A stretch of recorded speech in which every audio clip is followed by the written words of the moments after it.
Well, good evening and welcome to Ratio Christi South Africa, and welcome to the last day of our 2-week online symposium. We're delighted that you can join us this evening for the lecture for this evening. There's two lectures this evening as well, so glad that you can join us. Who is Ratio Christi? Ratio Christi is a student campus ministry that exists to serve Christian students and professors on campus, to help them better understand the reasons for the Christian faith, be they scientific, philosophical, historical, or theological, to strengthen the faith of Christians on campus and to improve the quality of the conversation between Christians and those who do not share the Christian worldview.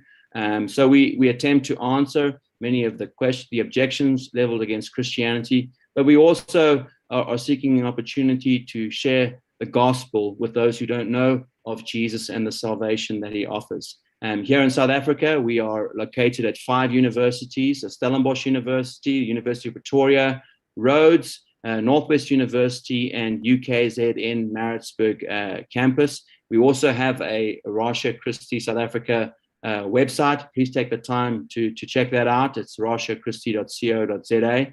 We've got a number of free articles and books there that you can download. And in addition to that, we have our Ratio Christi YouTube channel, where we ask that you can subscribe and join what we're doing there. We have a growing library of interviews with scholars and from all over the world on all kinds of interesting topics. So do avail yourself of that. And then finally, if you can commend us to young people, especially high school kids and also university students, and our material to anybody who has questions. And this information is out there for all. But if you can commend us to others, that would be appreciated. Pray for us, and if you see fit, also consider supporting the work that Ratio Christi is doing here in South Africa. This evening, it is my privilege to introduce our guest speaker coming to us from the UK, Dr. John Lennox. Dr. John Lennox has offered to help us here on fairly short notice, because the speaker who was going to tackle AI for us had to cancel, and so I'm very grateful for that. Dr. Lennox's CV is very extensive, and so I've actually asked him to say, I'm not going to go through all of it because he's got so many academic credentials, but maybe Dr. Lennox, I thought what was very interesting as I've listened to you speak over the years, maybe you can give us a brief introduction to just your life as a young person outside of the academic world, growing up in Northern Ireland. I found that so interesting as a foundation for the person who you are. Maybe you can just begin with that, and then we'll dive into the subject of artificial intelligence. Well, certainly it's a great pleasure and indeed an honor to be back in South Africa again among friends. And I'm sorry that it's only virtually, but at least it is something. I come from Northern Ireland, and when I grew up, there was a lot of sectarian tension. And my parents were Christian, but they were very unusual. They were Christian without being sectarian. My father ran a store in a small town, employed about 30 people, and he tried to employ people from both sides of the religious divide, which meant he was bombed, and my brother was nearly killed.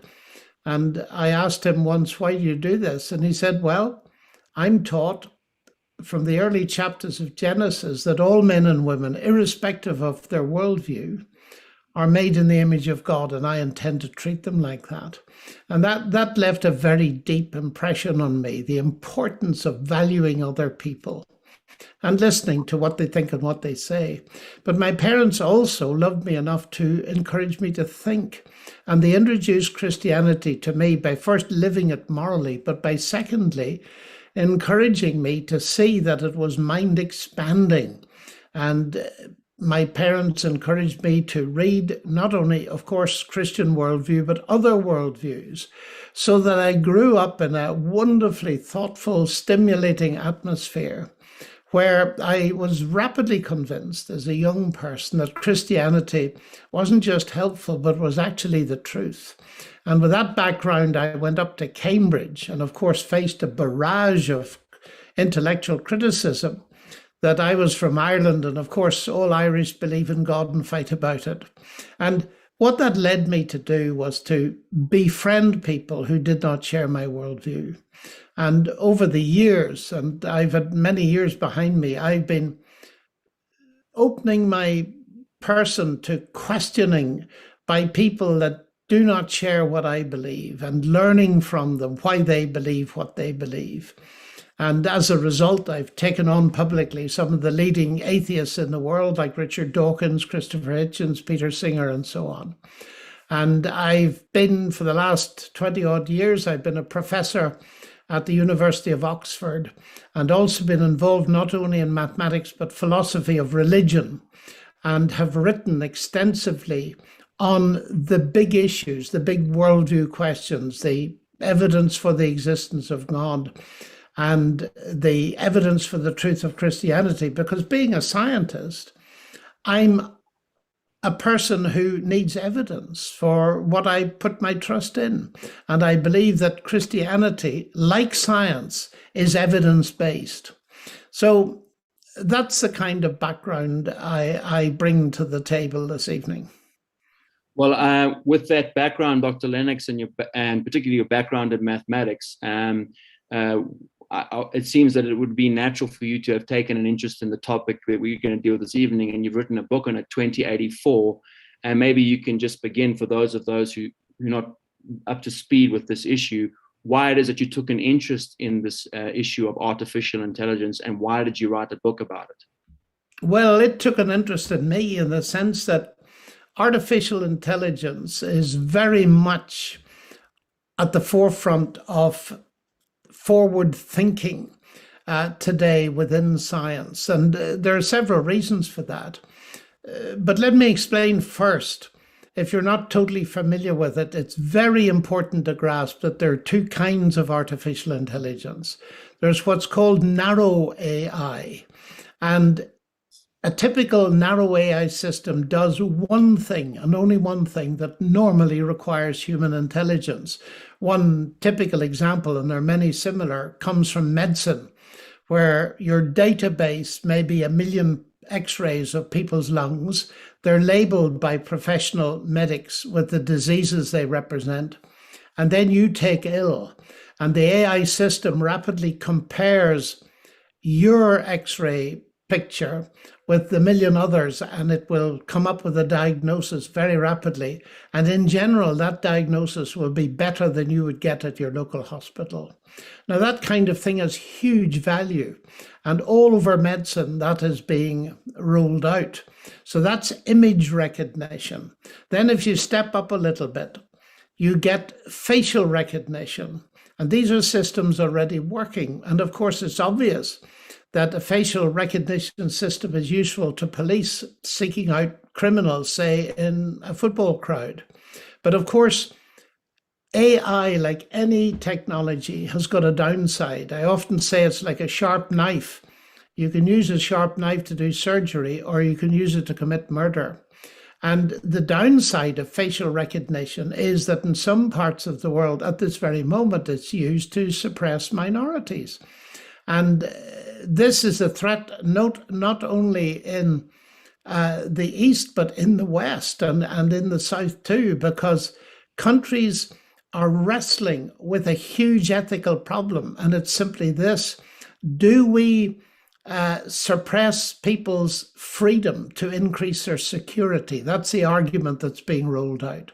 So that's narrow AI, and there's some wonderful examples of it, and there's some very negative examples of it, which is why I encourage thinking young people, Christians indeed, to get into this kind of science and make a positive contribution, but simultaneously to think through the ethics, because we're living in a world where the technology is rapidly outpacing ethical thinking that is needed to underpin it. The second kind of AI is AGI, artificial general intelligence. And of course, that enters the science fiction area very rapidly.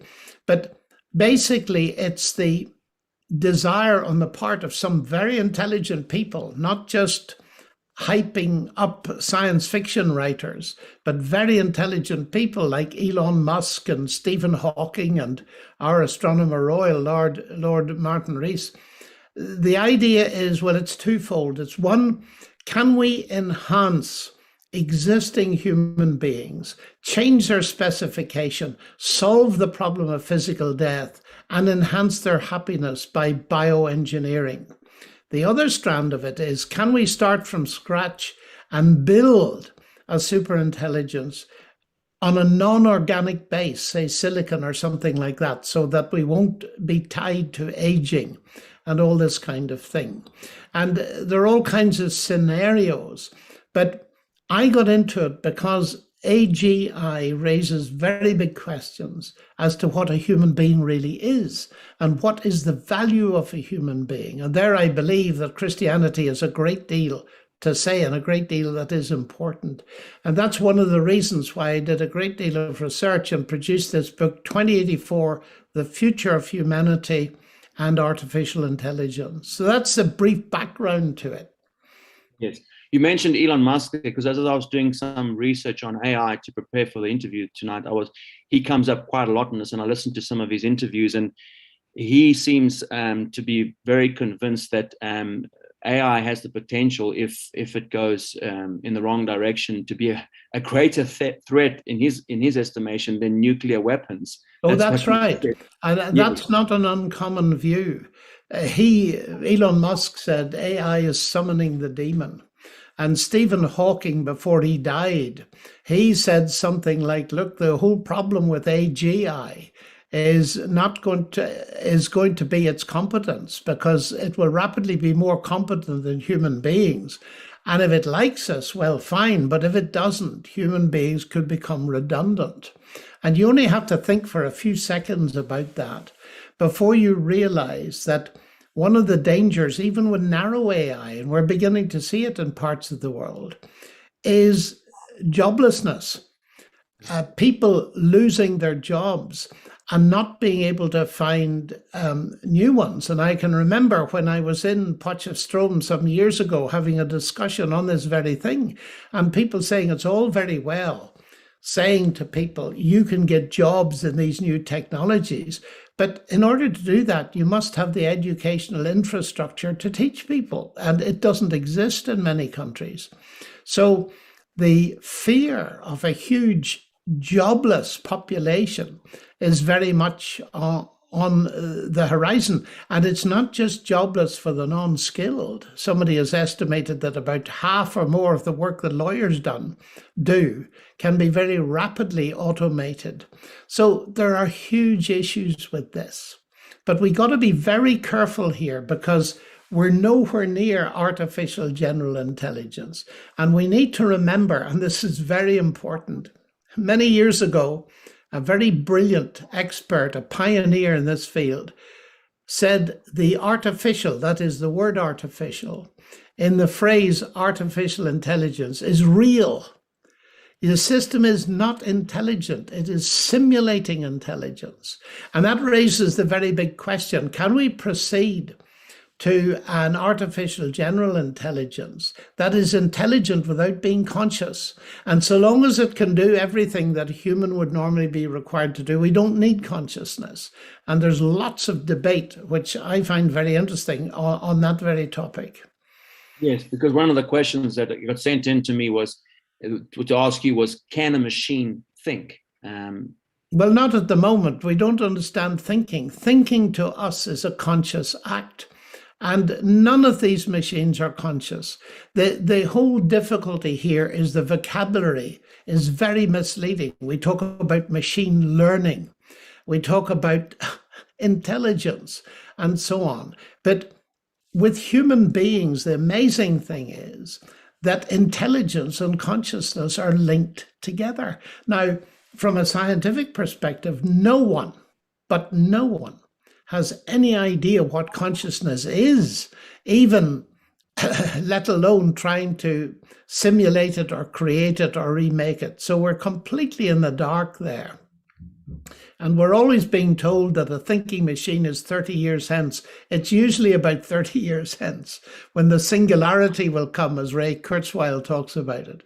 But leading thinkers just say a lot of this is hype. But the point is, and I stress this very much in my book, it's that what is already happening raises huge questions. The whole question of surveillance is one of the hardest problems that societies around the world are having to face. And alas, most of us are quite voluntarily cooperating with it. We have spies in our homes, if I might put it that way. We've got Alexa and Siri and so on. We've got smartphones that we voluntarily wear a tracker that may be recording everything we say. We just don't know. But a lot of work has been done on the way in which human beings are being exploited. I need to explain what I mean by that.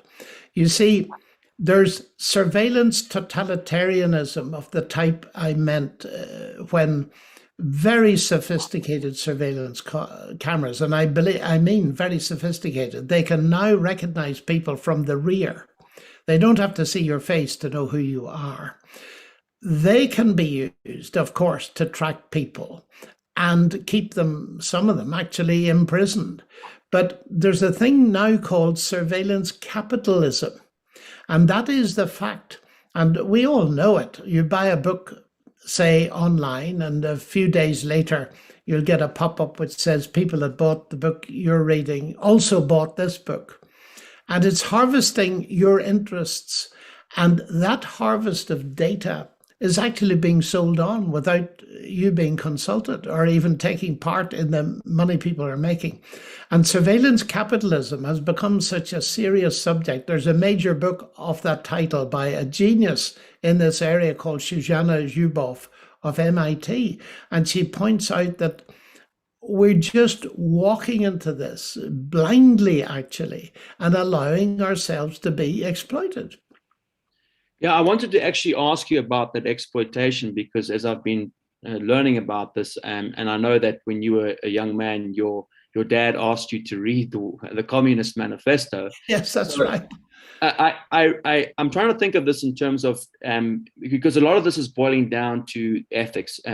Elon Musk says we need some regulatory body. Of course, the question is, who is going to be the regulatory body, and what do you do if you're dealing with people who've got a collectivist philosophy with respect to society, as opposed to those with more of a libertarian? Because it seems that this technology can be used by both people with those different worldviews in terms of politics and economics, from the kind of collectivist, totalitarian kind of authoritarian societies to capitalist kind of overreach where people get exploited in another kind of way. So the question is, well, we need a regulatory body, but who's going to be the regulatory body, and which are the ethics to exercise some restraint on the development of this thing?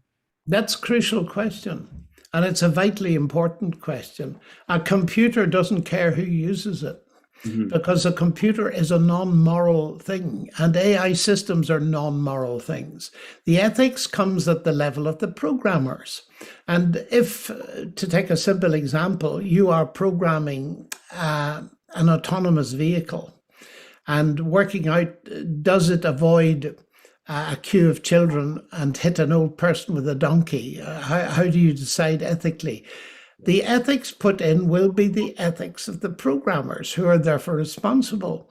But the key question is, what is their worldview going to be? The first thing here to realize is that ethics is worldview dependent. If I regard my fellow human beings as computers made of meat, as some atheists do in the AI business, it's very different from regarding them as individuals of infinite value because they're made in the image of God. The worldview makes a huge difference to how you treat people. And what we have to have, we cannot avoid it, is to bring various worldviews to the table. And unfortunately, a lot of the AI scene at the moment is dominated by people like Harari, who are outspoken atheists. Now, it's okay. They've every right to say what they believe. But the crucial thing for me is that ethics eventually will raise the question of God. Why? Because for centuries, particularly in the West, the leading source of ethics has been the Judeo-Christian background. And it's very interesting to hear people like Jordan Peterson, who's a brilliant intellectual, talking about Genesis. And he read out this statement: God made human beings in his own image. And then he stopped and he said, man, he said, this is the cornerstone of civilization. You ignore this at your peril. Now, the question that you raised, it comes to me like this: if there is no transcendent source of values independent of us human beings, then who's going to determine values? The people with the power to do it.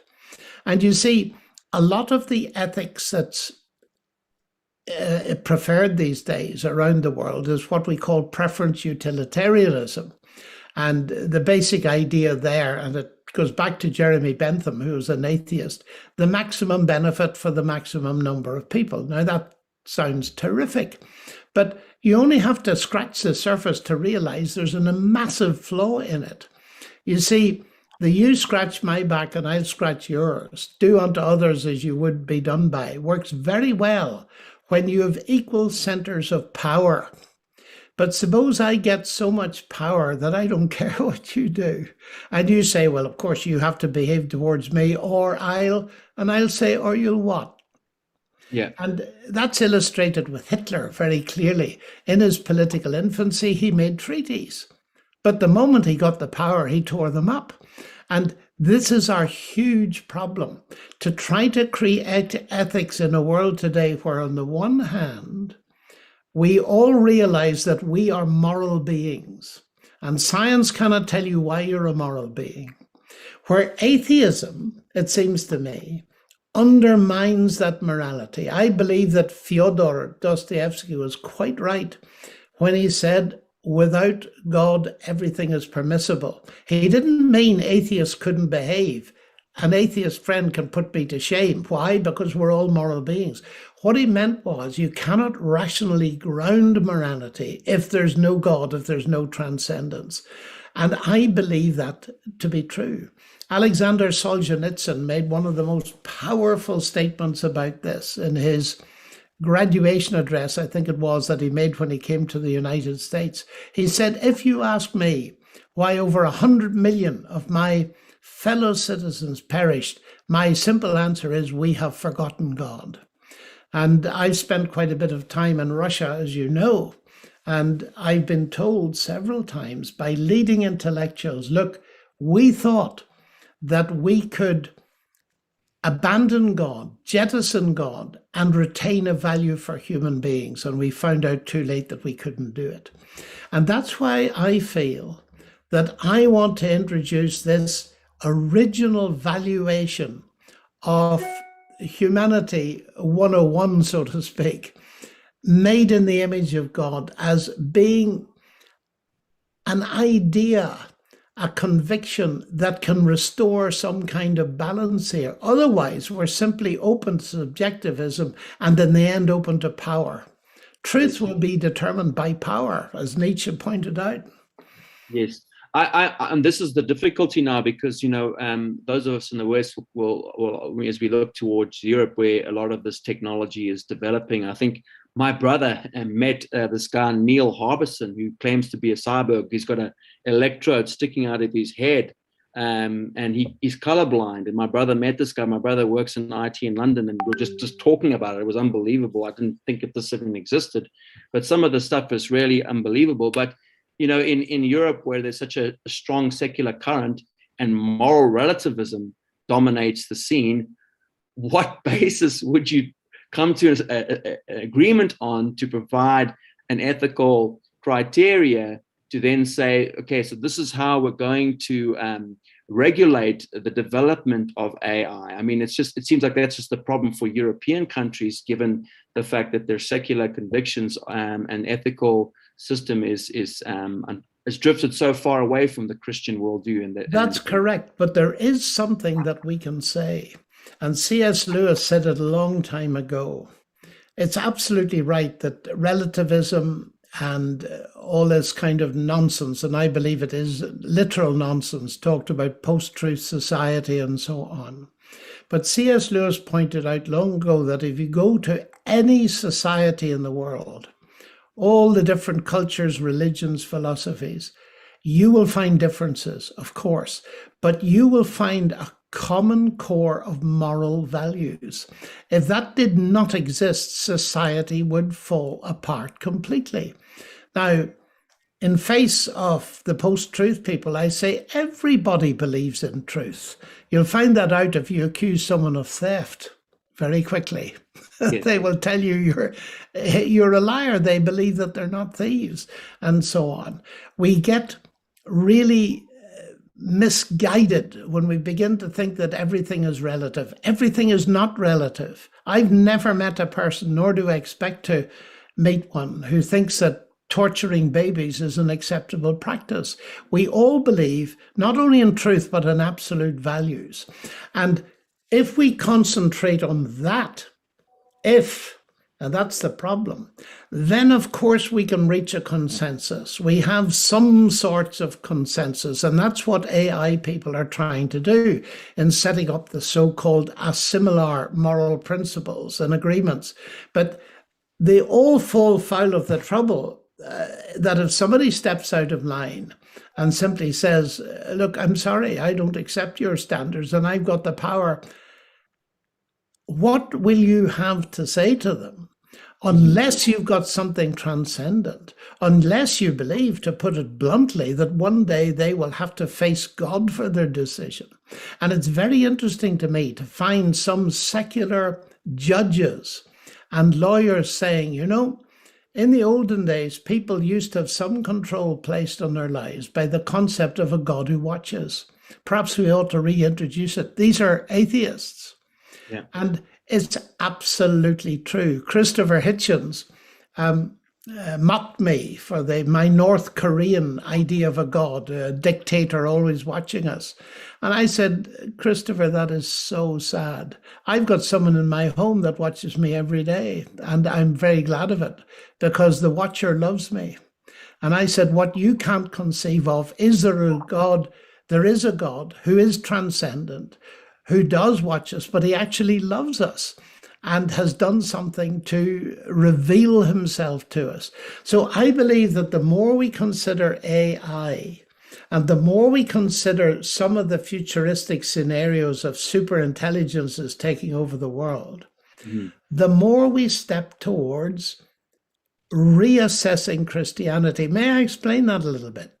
Yes, I definitely want to hear you. As we picking up on Christopher Hitchens there, I'd like to try and see if we can shift this into some of the kind of a theological analysis of what's going on here, because I heard you speaking on these aspects. I didn't see the relationship until you unpacked it, but maybe if you can take it down that road for us. And let's can certainly. One of the seminal books on AI in the future is Yuval Noah Harari's book, Homo Deus, the God-man, the man who is God.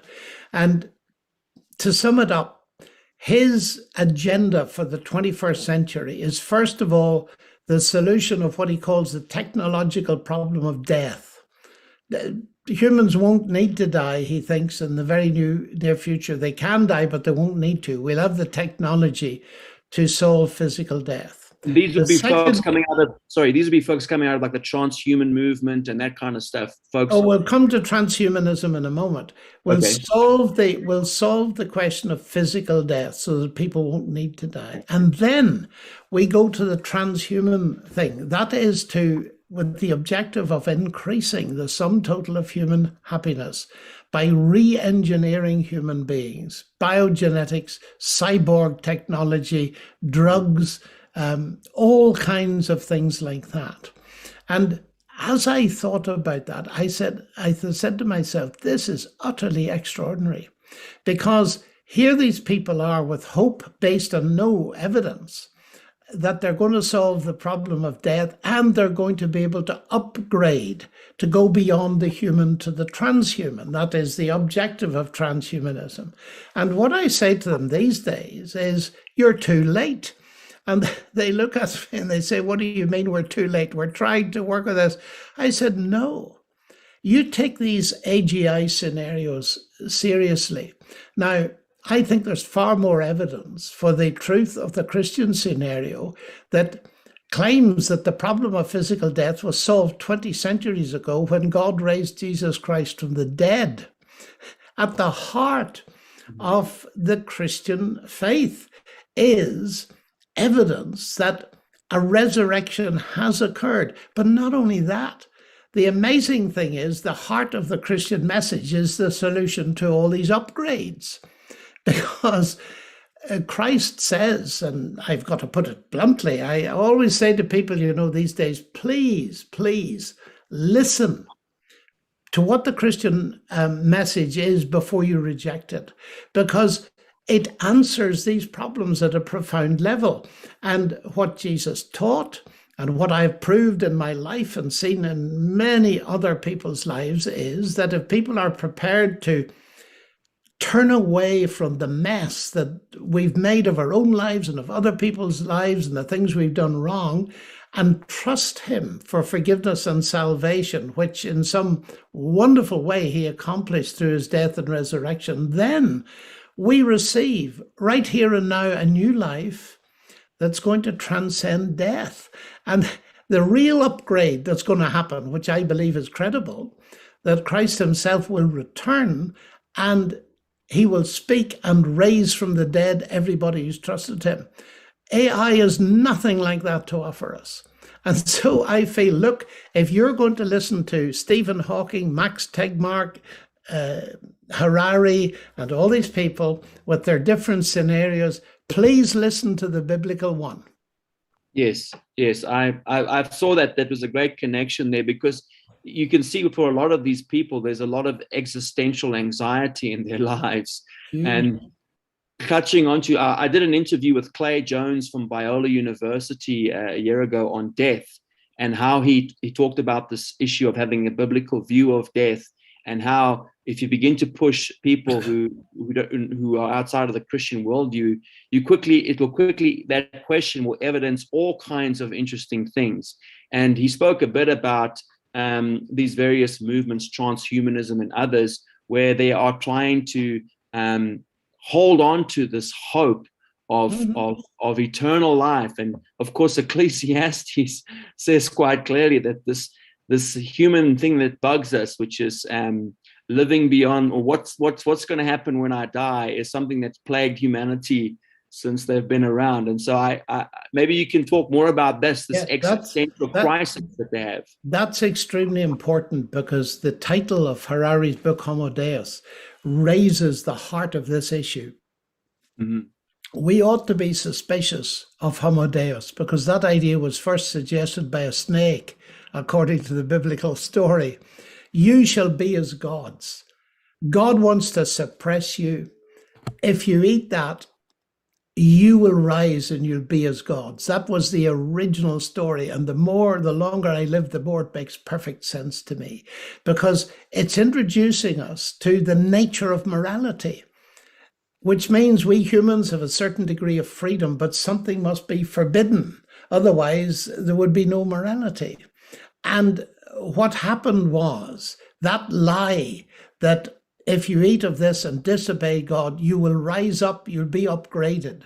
That lie is being perpetuated powerfully in the name of science and technology in the AI field today.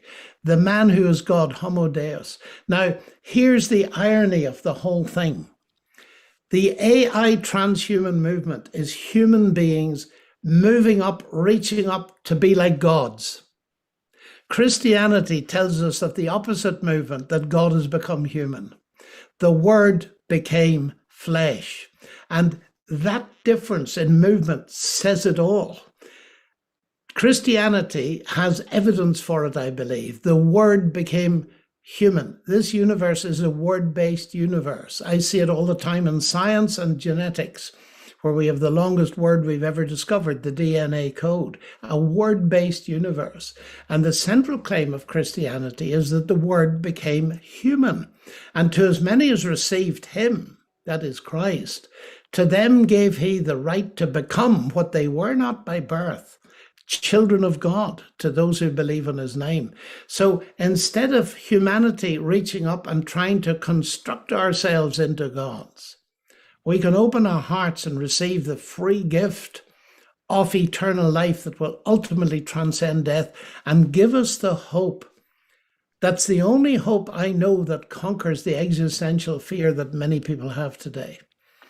Yes, and I can imagine that this is in a place like Europe, the existential anxiety is a prominent issue for many. Here in Africa, where it's often the needs are so overwhelming, the kind of overwhelming needs of poverty and things kind of consume people's lives. But in a lot of these first world countries where you don't have these physical daily pressures on you, like where I'm going to get my next meal from, they have time to reflect upon these questions of why am I here.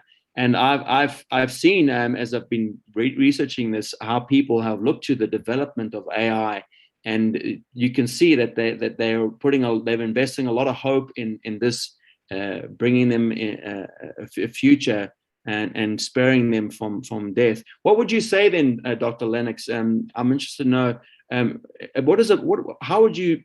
what would you say to people as a Christian or a biblical view of death? How do you think? Because I think a lot of Christians, we struggle with this ourselves. And if, this is the big question, or the ultimate question, what happens? Maybe you could just unpack that for us a bit there, a biblical view of how we should approach death. Because Clay Jones argues that a lot of people who are Christians are influenced by a secular view of death. And we're also anxious about these things. Oh, yes. Well, anxiety is not necessarily a bad thing, because the New Testament calls physical death the last enemy that shall be overcome. It hasn't been overcome yet. Death in that sense is an alien in the universe. And I can only go on the evidence I know. And the evidence I know comes in several forms. First of all, when Jesus was on the earth, he raised a dead man back to life, Lazarus. And that's a very famous story. And I presume the man died again. And that was just a foreshadowing of what was going to happen to him. And I've written extensively about this, and we need to go carefully because all sorts of questions come up. But I do believe that Jesus actually died, and he was buried in a recognizable tomb. And that when the woman came early on the third day, the tomb was empty. And even atheists, skeptical people, think that the tomb was empty, which is very interesting from a historical perspective. And so it's something that needs to be explained. And I think the only explanation that works is that he had been raised from the dead. Now, that immediately raises questions in the minds of my scientific colleagues who say that miracles, you can't believe in them anymore. Well, I think that's a complete confusion. And it would take a while to explain, but I've written a little book called Can Science Explain Everything that deals with this, or people can find a lecture on this on my website, johnlennox.org. But Jesus rose from the dead. Now, the interesting thing is this, that the body that rose was recognizably related to the body that went into the grave. But it appeared to have different properties. They recognized it was Jesus, but the relationship of this body, this resurrection body, it could apparently go through closed doors, and yet it could eat. So this excites me as a scientist, that he is showing us, and Paul explains what's going on here. He says, one day Christ will speak when he returns, and there will be a resurrection of believers. But he points out that it's a bit like wheat that goes into the ground and then it comes up in the harvest. But what comes out is not exactly the same in appearance as what goes in. So that what he's saying is Christ is the first fruits of a vast harvest. And resurrection in Greek, anastasis, means physically standing up again. This is not the resurrection of the spirit. That's meaningless. It's the resurrection of the body. And Jesus demonstrated that he had a real body by eating a fish. And I often think of that fish. The disciples gave him a fish. He was in the room, and then he disappeared and the fish was gone too. Where is it gone? And what we're standing at there is something vastly mysterious. It's a joint between this world and another bigger dimension. Now, science has led us to realize that what we call reality is hugely complex. Think of the quantum world. Nobody knows really what energy is, let alone what light is and all these kind of things. There are deep mysteries at the most obvious levels in the universe. And if there is a God who created this, and I believe science shows everywhere that there is, then we must expect that the future is going to involve some really complicated things. But what gives us huge hope, to my mind, is a simple thing that Jesus said to the two sisters that had lost their brother Lazarus. He was dead. And Jesus said, your brother will rise again. He didn't say Lazarus will rise again. Your brother will rise again. That is, there's going to be a preservation of relationship. That is the thing we count value more. And this is the exciting thing. People are desperate to preserve relationship, to freeze their bodies and their brains in the hope that someone will solve the problem one day. When all the time, if we develop this most fundamental relationship of all with Christ himself, we can have all that. And we can have it as a free gift that we don't earn. The problem is that the subtext that needs to be read is we cannot get there without repenting of the mess we've made of the world.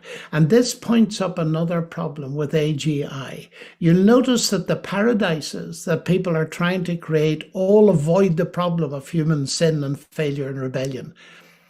The experiments in Germany, in Russia, in creating a new man, all led to the death of millions of people because they were all attempts to create utopia and bypass the problem of sin.